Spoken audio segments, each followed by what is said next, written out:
So I guess you guys still don't know the differences between a designer fragrance and a niche fragrance, as you guys have been commenting and asking this question and also emailing me at lfsgquestions@gmail.com. So today I thought let's do a video differentiating the differences between designer fragrances and niche fragrances. Also throw in the types of fragrances that are considered indie, artisanal, and then also luxury fragrances. So I'm going to cover all this for you today, coming right up.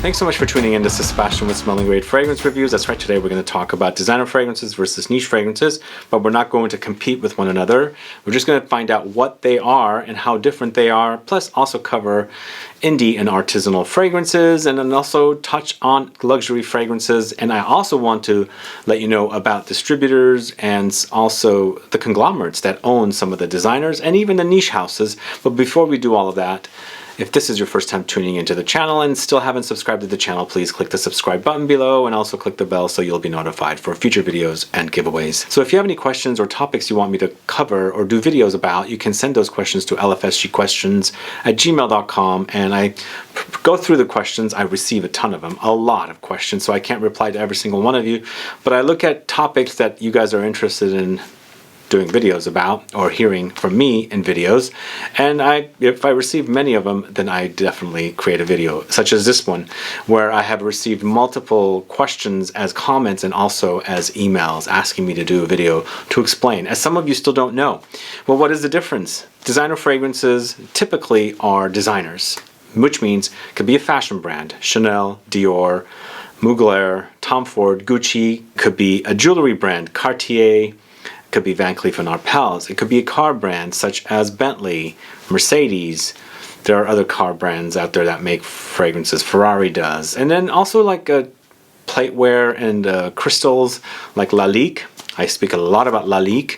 It's a designer because they design plateware. So any of the designers that I mentioned and a ton of others are considered designer brands, and these are the ones that you guys are probably most used to, and probably the ones that you kind of started playing around with because this is what you had access to in the stores, especially the department stores like Macy's or something, and you go to their perfume department and there all the designers have their fragrances displayed. They're trying to sell it to you guys. So that's probably how you guys got into this hobby, is from appreciating the designer fragrances. Or perhaps you had a store nearby that specialized in niche fragrances, and that's maybe how you got into this hobby, and you've completely skipped the designer fragrances, and now that you've kind of like dabbled into the world of niche fragrances, you probably have a hard time going to the designers, because even though they have overlap, I feel like designer fragrances compared to niche fragrances are a night and day. I mean, not all the time, but there are some great designer fragrances and there are some bad niche fragrances. So it's a toss-up. You have to kind of keep searching for the best fragrance, and that's pretty much been my hobby. I'm always on to the next great fragrance, and I love looking and finding different fragrances from different brands that smell great, because in the end I love the way things smell, if they're pleasant, and I like to, you know, search and find the next great scent. Of course, I always do that.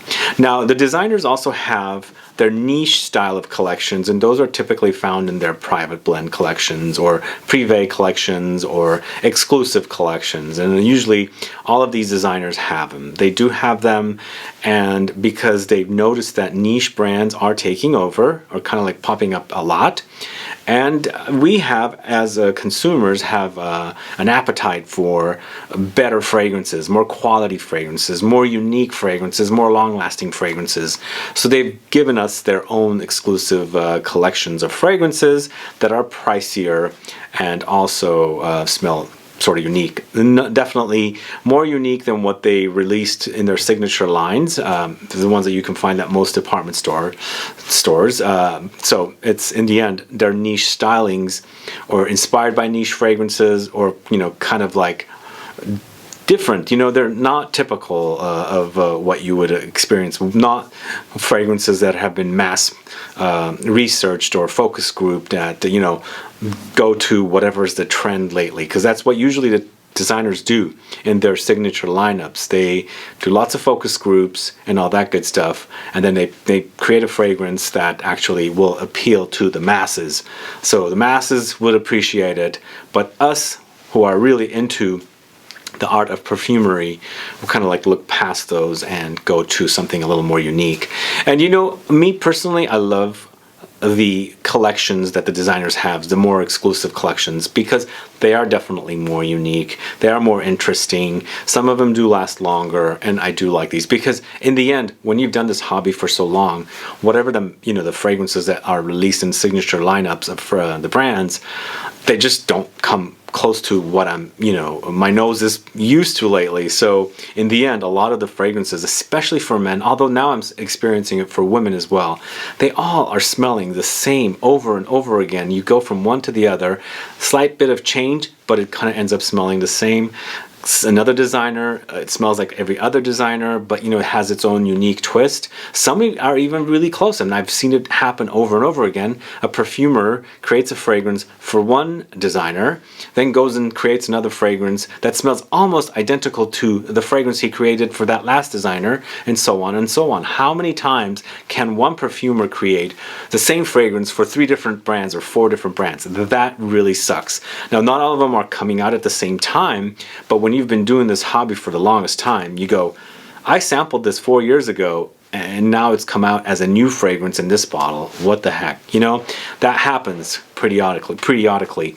So for me, a lot of the signature lineups of fragrances are not my favorite. But, there are the rare occasions that, come out that are great. Like recently, Cartier launched Pacha de Cartier Parfum, a great scent.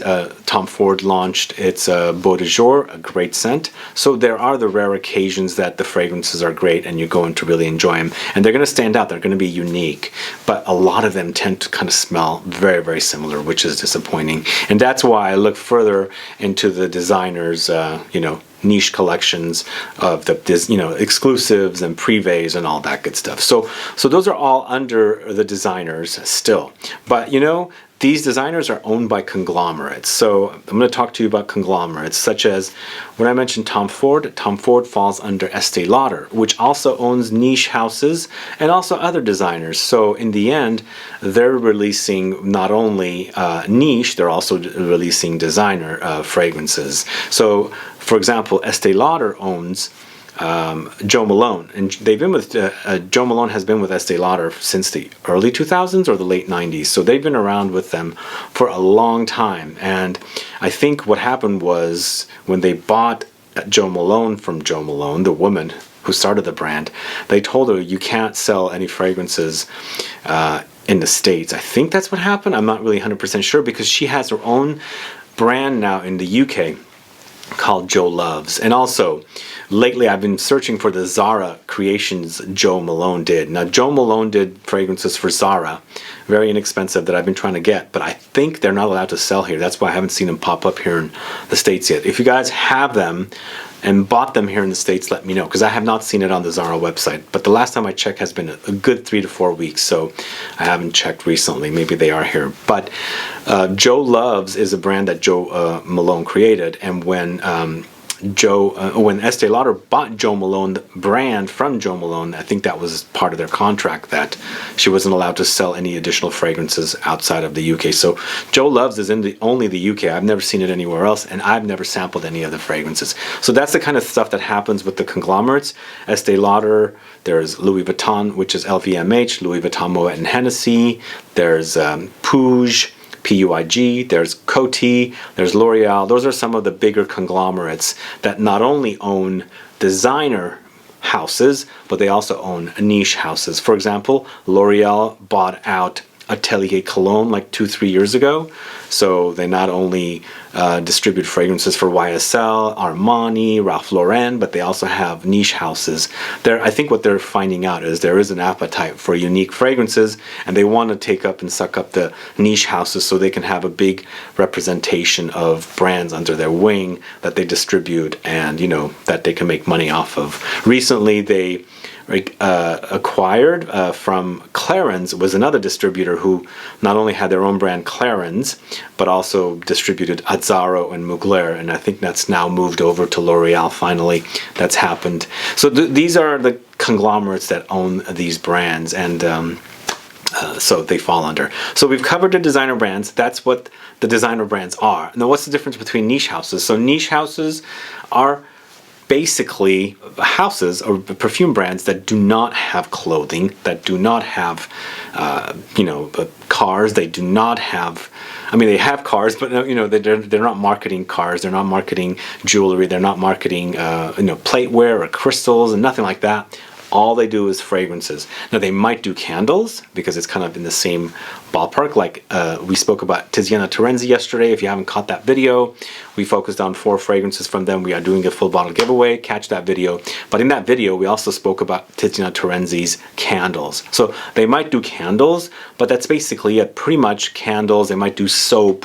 It's all kind of related to perfumes. And Tiziana Terenzi is considered niche.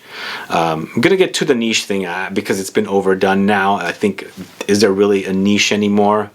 It's just basically all perfume now for me, but it's still kind of like categorized. You use the word niche for me to categorize brands such as Tiziana Terenzi, such as Maison Francis Kurkdjian, such as Frederic Malle, that are strictly perfume making. Again, all these brands I mentioned, Tiziana Terenzi, Frederic Malle, Maison Francis Kurkdjian, even Le Labo, even by Kilian, they all create products all around perfumes. They might have soaps, they might have lotions, candles, all of this stuff all fall under the perfumes, but they're not releasing clothes. They don't have cars, they don't have plateware, they don't have crystals. So that's the difference between niche and designer. So if a designer in the end is selling clothes or releasing clothes, basically they're pretty much known for clothes. So for example, Maison Margiela started out as a fashion designer, but they decided to go into perfumes because there's a market out there. People want them. And Maison Margiela fragrances are fairly unique. They're very designer, but they have some unique twists as far as smells go. So that's basically a designer. So they start out as making clothes, and then they delve into the perfume thing. So the niche houses do not technically do that. But there is one technicality here with a brand like Guerlain. Guerlain is known for perfumes. They've been known for perfumes since the 1800s. They have makeup. So I guess sort of they're kind of designer slash not designer. It's a technicality. What do you guys consider Guerlain? Designer, or do you guys consider them niche? They are owned by LVMH, Louis Vuitton, and Hennessy, who also owns Louis Vuitton. Louis Vuitton makes fragrances, and we're going to get into that because they are considered luxury goods. Louis Vuitton, Givenchy, Dior, Guerlain's under them. They've also bought Maison Francis Kurkdjian. They have Acqua di Parma, and Maison Francis Kurkdjian and Acqua di Parma are considered strictly niche brands because they don't release anything but perfumed products. No clothes, no jewelry, nothing like that. So that's the technicality. So Guerlain, I think, is the technicality part. I mean, a lot of you say it's a designer. A lot of you say it's niche. So what do you guys consider them? But in the end, it's mostly about distinguishing between if it's a designer that sells or, releases and sells and creates clothing or cars or even shoes or things like that, and that's considered designer. And if it's a brand that's only focusing on perfume or perfumed product, then that gets categorized under niche. That's my categorization. And a lot of you go, oh my god, it's niche because it's Tom Ford Private Blend Collection. Yes, it's inspired by niche, but the freaking thing is a designer. It's Tom Ford. Tom Ford is a designer. They're not niche because they have clothes, tons of clothes. So you can't really call his fragrances niche when it's actually a designer. I mean, they're niche inspired, niche like, but what is niche anyway? So let's talk about that a little bit. Niche, I feel like the niche word has been overused, and I think since there's so much perfumes out there now, even the designers that are making all their exclusive lineups of fragrances and the private collections, they're all starting to smell, I guess, not the same, but it's just very easy to access now. Niche at one time used to be very, very edgy fragrances, and I feel like it's just become all like the designers are going this way and niche is kind of going this way. It's all kind of coming together. A lot of fragrances are, you know, not distinguishable. Now, I'm going to say that, but I'm also going to get to the part about indie and artisanal brands. So indie and artisanal brands are the more edgy brands. They tend to be brands that are created by individuals, not big entities, such as, let's say, for example, Maison Francis Christian, owned by LVMH, Louis Vuitton, Moet and Hennessy. Frederic Malle, owned by Estee Lauder. By Kilian, owned by Estee Lauder. Le Labo, owned by Estee Lauder. Acqua di Parma, owned by LVMH, and so on. You know, like Atelier Cologne, owned by L'Oreal. So all these brands are owned and distributed by these big conglomerates. So are they really niche? Because they're, in the end, trying to appeal to the mass market with some edgy, you know, focus on some of their fragrances, but a lot of them tend to be very mass. I mean, I feel like they are. In the end, they're wearable fragrances, but then you go to somewhere like the indie fragrances and the artisanal fragrances, brands like Vogue Profumo, Tower Perfumes, Zoologist Perfumes, Imaginary Authors. All these are indie brands. In the end, indie and artisanal brands are created by individuals, not run by big corporations, individually focused, and they're making the fragrances, they're doing all the bottling, they're doing all the packaging, and also they're doing all the shipping. So in the end, it's all done by themselves in-house. So a lot of these brands, the indies and the artisanal brands, some are very, very small, like extremely small. And you can tell from packaging and the bottles, they're just hand done, nothing fancy. They almost look like decants, some brands. I'm not going to name brands here, but I'm in San Francisco, and we have a huge market for artisanal fragrances. A lot of them are done in-house. They're individually done, and they're very, very small brands. They're not distributed very widely. You'd have to go to certain stores to get them, or their own stores online to get them, and that's pretty much it. So that's what indie artisanal means. And usually these guys are releasing some of the more edgier fragrances. Like I find a lot of Vogue Profumo fragrances are more on the edgy side, and you know, Zoologist Perfumes are also very, very edgy. So if you like it a little different, the true niche for me, if you want to go and be technical about it, are really under this particular category. Some of the fragrances can be so edgy that it's not wearable, and in the end, for me, I want to be able to wear fragrances. I like to be challenged, but challenging fragrances are not easy to wear. So sometimes I have to be cautious about indie and artisanal fragrances. So those are the differences between indie and artisanal, and in comparison to designers and niche. Now there's also the luxury goods brands. Now those can be both niche and also designers, because in the end, Louis Vuitton is a luxury goods maker. They have perfumes, and their prices are pretty high. Bottega Veneta, another luxury goods brand, and they also have perfumes. In fact, they have not only perfumes in a signature collection, but also in their like exclusive collection. It's called Parco Palladio, I believe. So Gucci is another one. So these all have these luxury collections, and still they fall under that private or exclusive, but are considered luxury. But then again, you move over to actually a niche luxury brand, for example, Roja Parfums. You can go to something like Xerjoff, even brands like Frederic Malle. They could be considered luxury because they're really, really pricey fragrances. So that's the distinguishing. I mean, there's other more luxury brands like Cartier could be considered luxury, and their exclusive lineup of fragrances. There's so many different, like Tiziana Terenzi, they could be considered luxury because they have these big collections and very, very pricey collections. So that's the distinguishing part with that. And a lot of these are like overly priced, I think. A lot of them are really, really expensive. They can get into the thousands of dollars for a bottle of perfume. Still, it could be very niche, or it could be very designer from the designers, or different, you know, a little difference, but they still appeal to people so they can wear them. But then the price category here is very, very expensive. Anyway, I hope that explains a little bit about the differences between designer houses and niche houses, and also learn a little bit about the conglomerates that own them, and then, you know, hear a little bit about the indies and artisanal brands, and then the luxury houses. If you have any more questions, please put it down, and if you want to send me topic ideas that you want answered in a video format, please send it to LFSGQuestions gmail.com. Anyway, thanks so much for watching today. Please do like this video. Please share it. Follow me on Facebook, Twitter, and Instagram. And I'll be back with more videos very soon. But before I go on, one more thing. What do you guys prefer? Designer or niche? Or do you prefer luxury or indie artisanal? Let me know. Put a comment down. Thanks so much. Have a good one. Goodbye.